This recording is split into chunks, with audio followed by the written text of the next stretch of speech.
जय गुरुदेव। और दोस्तों, मेरे चैनल सिद्ध सावर मंत्र में आपका एक बार फिर से हार्दिक स्वागत है।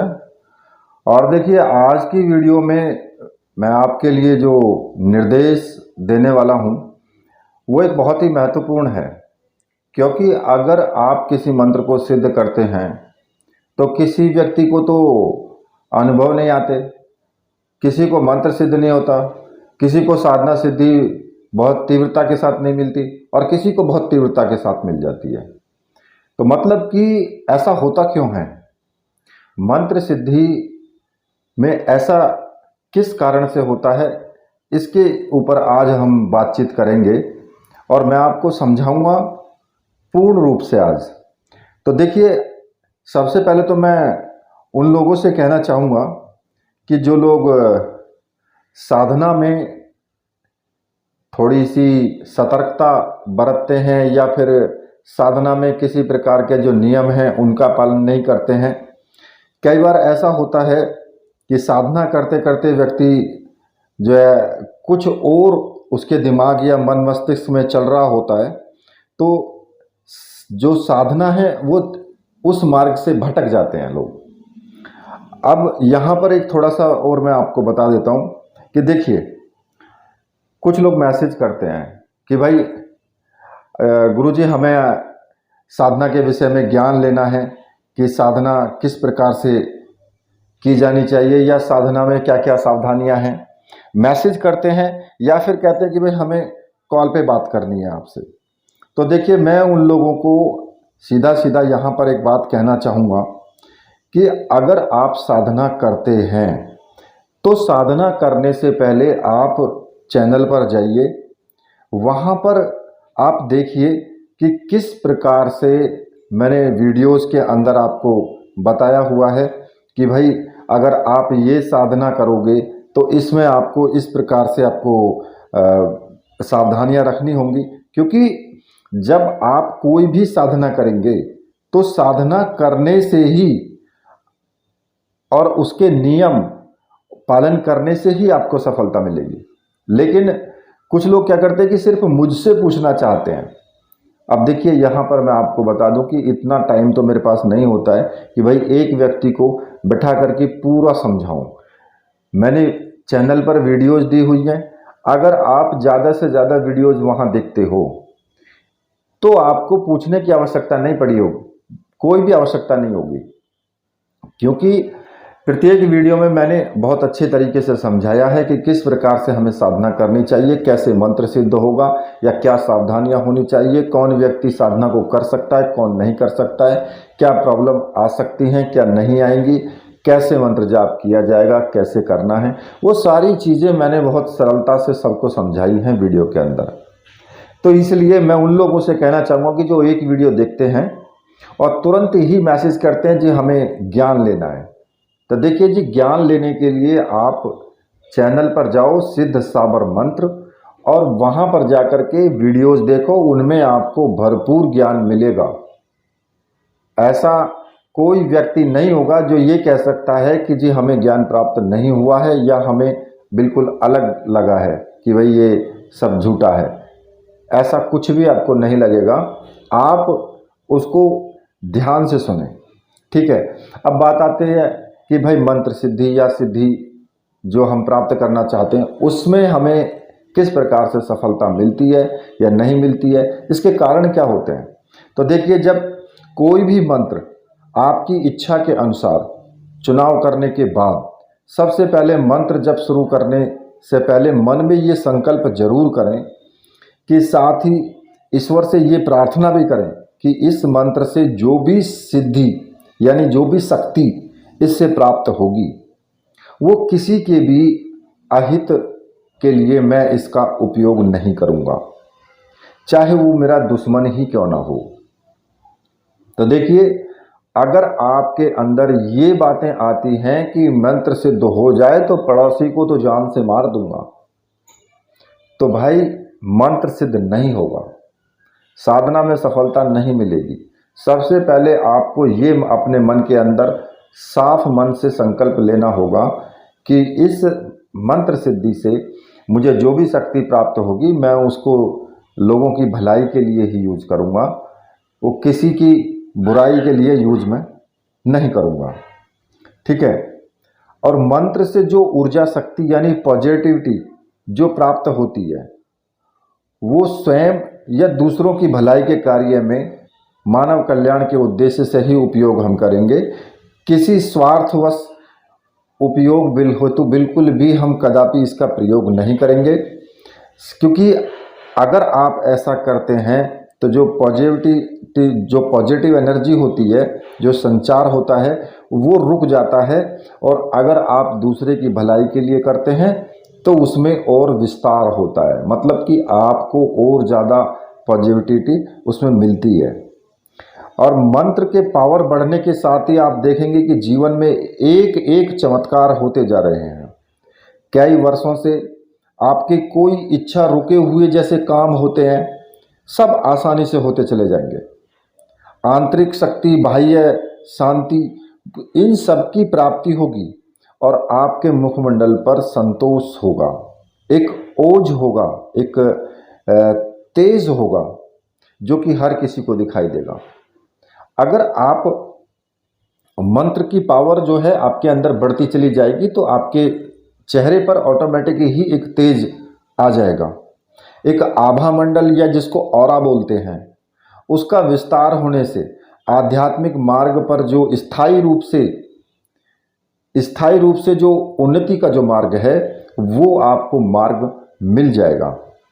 अब मंत्र विज्ञान क्या है? मंत्र विज्ञान एक बहुत ही अनूठा एक रहस्य है, क्योंकि ये भी एक विज्ञान ही है।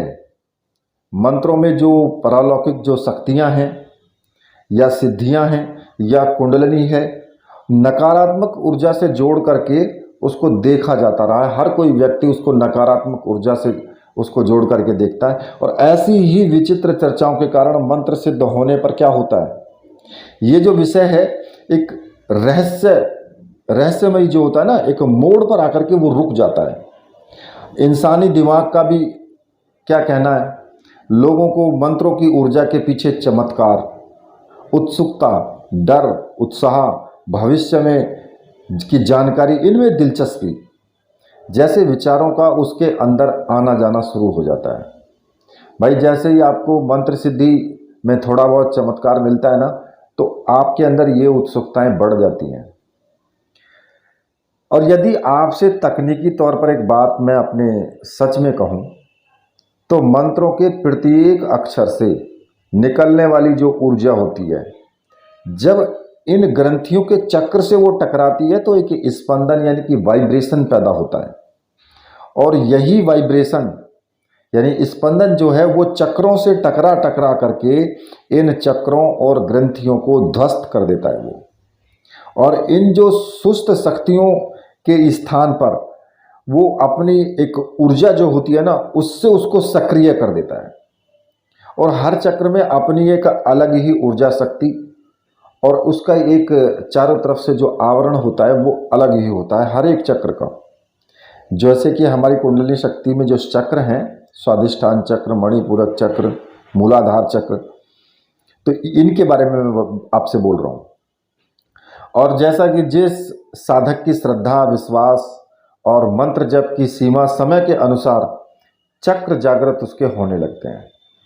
यदि साधक सात्विक है, ठीक है, और वो मंत्र जप करता है, तो इससे सूक्ष्म इंद्री जो होती है ना उनकी, उसके एक्टिवेट होने के कारण इसके गुण स्वरूप, इसके अनुसार पूरी जो ऊर्जा है पूरे शरीर में वो बहने लगती है, जिससे कि हमारा जो शरीर है वो एक अलौकिक शक्ति से अंदर से दिव्य हो जाता है। और हमारे शरीर के भीतर जो है बार बार मंत्र जपने से चक्र और जो ग्रंथियां होती हैं वो एक्टिव होने की जो है यूनिवर्सल जो शक्ति होती है ना, जो पारलौकिक शक्ति है, उसकी एक अद्भुत शक्ति होती है जो मनुष्य को जन्म से ही कुदरत ने एक कीमती उपहार के रूप में दी है। अब ऋषि मुनियों ने इसी असीम जो कुदरती अद्भुत क्षमता वाली इस चीज़ को पहचान करके और उनके अनुसार ये शब्दों को रचित किया, मंत्रों का निर्माण किया और एक ऐसा आध्यात्मिक क्षेत्र, उन्होंने एक ऐसा आध्यात्मिक रास्ता बनाया कि जिससे कि एक्शन के साथ साथ रिएक्शन आ जाएगा। ठीक है, किस उद्देश्य के लिए मंत्र को जपा गया। अब ये डिपेंड करता है आपके ऊपर, सात्विक है या असात्विक है। जिसने जो भी तरीका अपनाया उसने वैसा ही परिणाम पाया। मेरे कहने का यहाँ पर सीधा सा तात्पर्य है, यही है कि कोई भी खाली हाथ नहीं जाता है, मकसद पूरा होगा ही। आध्यात्मिक के द्वारा किसी भी साधक की झोली खाली तो रहती नहीं है। अब सभी साधक के अलग अलग अनुभव हो सकते हैं। मंत्र सिद्ध होने पर हर साधक को अलग अलग समय पर अनुभव होते हैं और अलग अलग टाइम ही उसको लग सकता है मंत्र सिद्ध होने में। ये जरूरी नहीं है कि एक आदमी को 10 दिन में सिद्ध हो गया तो एक को जो है 10 दिन में ही सिद्ध होगा। एक को महीने भी लग सकते हैं और एक को हो सकता है कि पहले दिन ही हो जाए। तो मंत्र इतने समय में या इतने ही मंत्रों का जाप द्वारा मंत्र सिद्ध हो सकता है, ऐसा किसी के लिए भी कोई निश्चित इसका पैमाना नहीं है। आजकल क्या है कि वीडियो में या सोशल मीडिया के माध्यम से जो है लोगों को भ्रमित कर देते हैं लोग कि भाई इतने मंत्रों का जाप करो तो सिद्ध हो जाएगा, चमत्कार होगा, घर में नोटों की वर्षा होगी, पैसों की बारिश होगी। एक बार मंत्र जपो और वशीकरण हो जाएगा, एक दिन में वशीकरण होगा। ऐसा आपको बहुत सी वीडियोस में मिल जाएगा और ऐसा हो सकता है, चमत्कार हो सकता है, लेकिन हर एक के साथ होना बिल्कुल भी जरूरी नहीं है। ये जरूरी नहीं है कि बहुत ज़्यादा मंत्र जपने से मंत्र सिद्ध हो। कभी कभी कोई साधक ऐसा होता है जिसकी चेतना जागृत होती है और जो उसके पूर्व जन्म में जो उसने जाप किया है उससे ऑलरेडी सिद्धि उसके पास उसको मिली हुई होती है। तो ऐसे साधक को तो तुरंत शुभ परिणाम जो है वो दिखाई दे सकते हैं।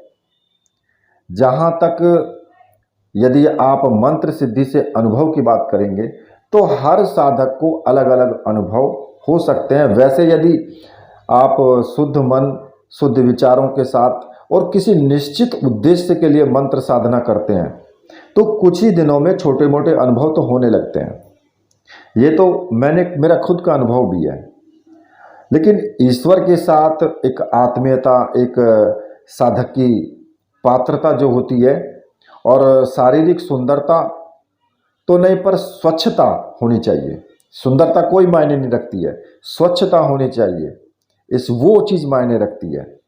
आपके अंदर ईर्ष्या भाव या फिर किसी प्रकार की और कोई लालसा ना हो, ये भी मायने रखता है। अब मंत्र जपते जपते भी और मंत्र सिद्ध होने के बाद भी आपके भीतर एक तरीके से असीम शांति, सुकून जो होता है ना, उसका अनुभव तुम स्वयं करोगे।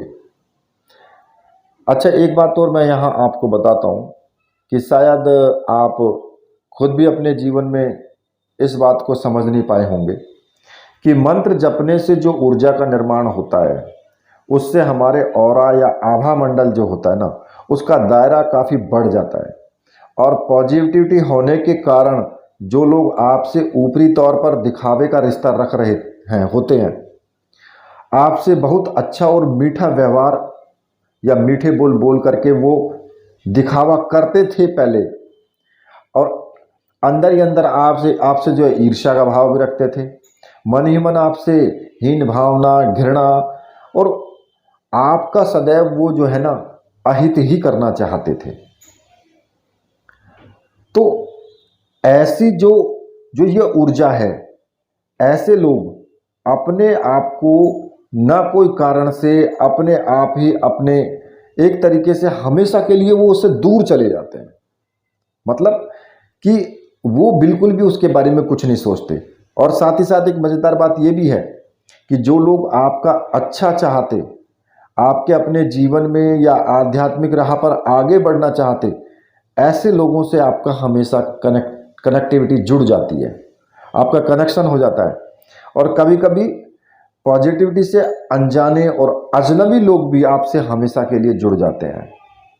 जीवन में हमारे जो उद्देश्य हैं उनकी पूर्ति के लिए। तो ये जो मंत्र साधना है, मंत्र साधना में ये जरूरी नहीं है कि भाई आपको इतनी आसानी से एक व्यक्ति को बहुत आसानी से मंत्र जप में साधना मिल जाती, सिद्धि मिल जाती है। देखिए मैं आपको यहाँ पर एक बात बताऊँ, एक व्यक्ति हैं जो विदेश में बाहर रहते हैं, उन्होंने सामग्री उन्होंने मंगवाई, और कौन सी सामग्री मंगवाई उन्होंने?